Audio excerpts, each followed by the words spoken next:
Rosh Chodesh Tov Onvorach. Aujourd'hui, on est Rosh Chodesh Iyar, Ani Hashem Rofecha. Donc, ce Rosh Chodesh, il y a 2 jours, aujourd'hui et demain. Be'ezrat Hashem, ce Shabbat, on lira 2 parashiot. Donc, Tazria, Metzora. Et on fait sortir aussi un deuxième Sefer Torah pour lire le passage de Rosh Chodesh au Yom HaShabbat. On va essayer de lire, Rabotai, un petit Dvar Torah sur ce Inyan-là, sur la paracha de la semaine. Mais avant de dire le Dvar Torah, on va raconter une petite histoire. L'histoire s'est passée avec le Gaon Rabbi Moshe Feinstein. Rabbi Moshe Feinstein, c'est un des grands de la génération. Et surtout, aux États-Unis, il a fait une ma'afecha, il a fait une grande révolution dans la Torah. Il est venu, mais vraiment, il a mis en place un système de Torah grandiose. Et Baruch Hashem, l'Imoud Torah, il s'est énormément développé, donc, sur place. Bien sûr, il y avait d'autres rabbanim aussi, mais lui, en tous les cas, donc, il a eu une place très importante. Et aujourd'hui aussi, au niveau de l'Halacha, il y a les Posrim, donc, il se base énormément sur ces psachim. Il a pratiquement traité tous les domaines de la Torah. Alors, une fois, il était invité chez quelqu'un et on lui a servi à manger. C'était un petit déjeuner. Et le Rav, quand il a commencé à se servir, il y avait du lait, du fromage, un petit déjeuner. À un moment donné, il voulait se servir du lait. Il a pris la première bouteille, et après il l'a déposée, et après la deuxième, il s'est servi. Et une fois qu'il a fini de manger, il a fini sa sorda, il y a eu un bruit dans tous les États-Unis que tel et tel donc produit laitier, donc la première bouteille quoi, la marque de la première bouteille, donc il faut pas l'utiliser parce que sa ashgaha, elle n'est pas bonne. Alors en fait, comment le bruit est sorti?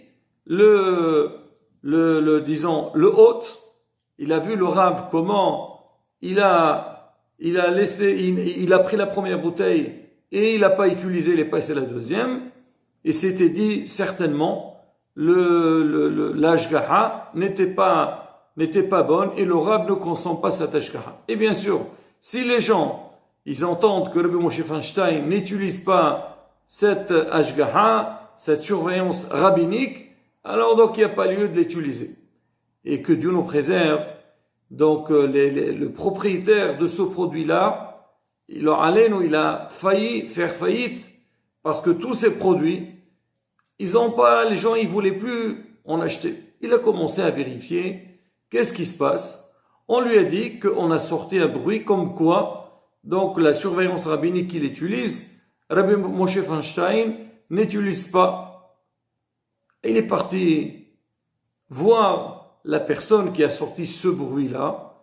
Et en fait, c'était le hôte du Rav. Il est parti le voir.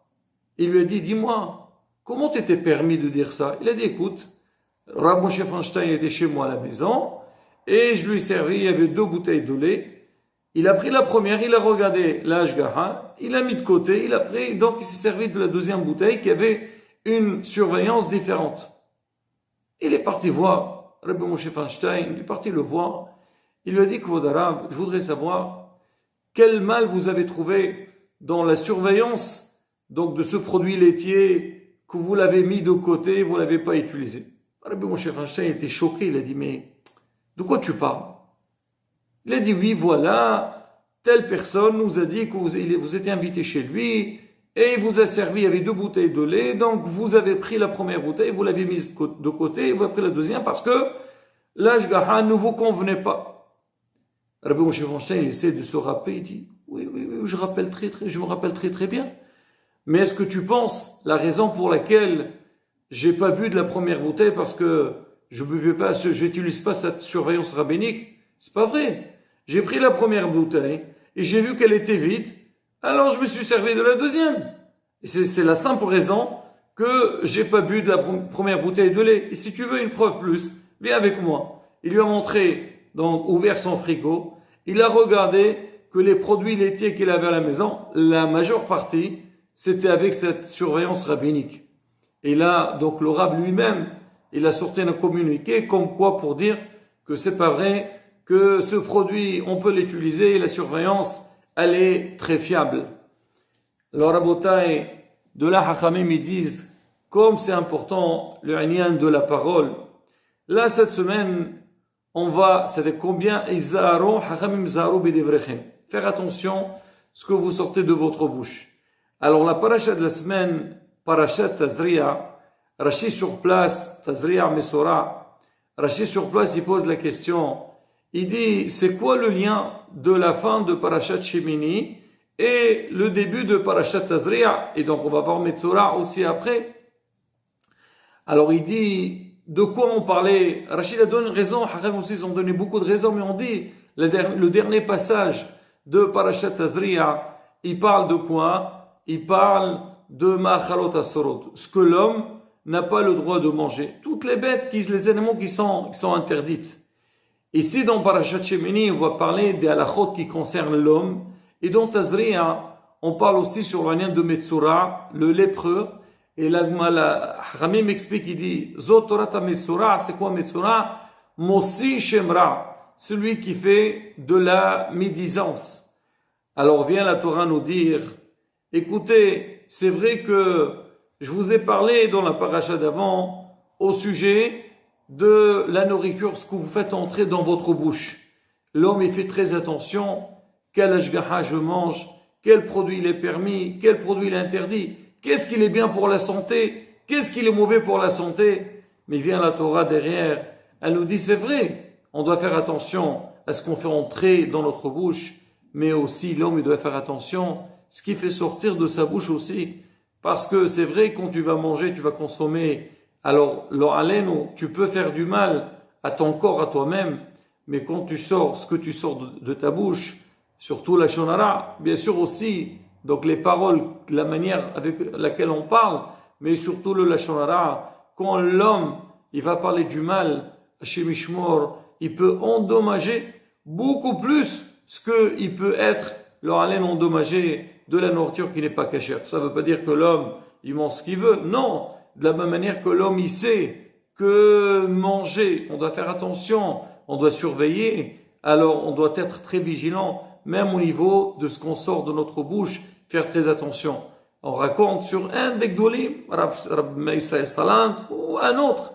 Alors une fois, il était dans un hôtel, il est arrivé avec des Hasidim, et quand ils sont arrivés, alors ils se sont renseignés un petit peu sur la nourriture qu'on va leur servir, l'ashgaha et tout ça. Et ils ont commencé à parler de la shhita, et ils ont commencé à dire, non, tel shouhit, ils ont commencé à parler du mal. Donc, un peu sur certains produits. Alors, le Rav, il leur a dit, dites-moi, pourquoi vous êtes en train de discuter? Vous discutez pour savoir ce que vous allez manger parce que vous faites attention de la nourriture que vous mangez. Mais il leur a dit, est-ce que vous regardez combien de la shonara vous avez fait maintenant? Dis-moi, bien sûr, je comprends que vous voulez manger cachère, mais c'est pas pour ça que vous devez casser les autres ou parler du mal sur les autres. Et là, Rabotai, c'est le message qu'on a de ces parachutes-là. Et bien, si on réfléchit bien, si on regarde à notre période, là, on est dans la période, sur la période de l'épidémie, et on dit, c'est quoi, on va dire, une des protections que tout le monde conseille aujourd'hui d'utiliser. On dit, tout le monde doit porter des masques, on doit faire attention, donc notre bouche, il soit bien protégée pour ne pas recevoir les microbes. Mais la beauté, ça aussi, ça peut nous faire un grand rappel. De la même manière que nous, on a peur de ne pas être touché, mais aussi c'est un rappel pour nous au niveau de ce qu'on dit, au niveau de ce qu'on parle, du lachonara, de la manière de parler avec les autres, et aussi au niveau de la kashrut, parce qu'on dit la kashrut aussi. Donc ça fait partie des grands moyens qui peuvent nettoyer notre neshama et nous donner la force de bien avancer dans Torah Misot Ma'asim Tovim.